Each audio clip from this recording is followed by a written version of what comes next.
What's up everyone, welcome to your 9th C tutorial, and in this tutorial I'm going to be going over a special kind of loop called a do-while loop.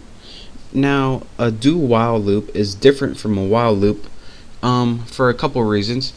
First of all, because a while loop, what it does is pretty much it has a test condition and it tests that condition, and as long as it's true it's going to execute that code. But what a do-while loop does is it does a bit of code first and then it tests that condition, and if the condition is true then it keeps doing the code, but if it's false it doesn't do it at all. So in essence it does the code at least once before doing the rest of it. So let's go ahead and start by declaring a variable int counter equals 1.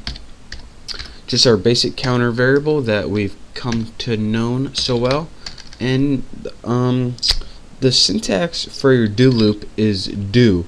That's all you need to put to begin with, and then inside your body you need to execute what code do you want to execute. So we want to print the code we're going to execute first is just print the variable counter. So again, let me just type that %d counter, and after this we want to increment the counter by 1 by using our handy little counter ++. Now after you write the do sorry, it's my whooping cough come back.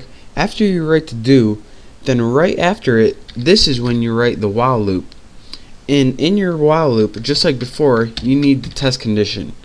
So while counter is less than 10. So unlike before, this is going to execute the code before it even tests. So if this is true, it's going to go to the test, and then if the test is true it's going to do it again. So let me show you guys how this works real quick. Execute, compile, and run. And what did I do wrong? Oops, I spelled counter wrong. C-O-U-N-T-E-R. Execute, compile, and run. Come on, come on. And look at this. 1, 2, 3, 4, 5, 6, 7, 8, 9. And if you're saying, alright, this is pretty much the same thing as a while loop, well, you're right and you're kinda wrong. In this case it does the exact same thing, but I want to show you guys the main difference between a do while loop.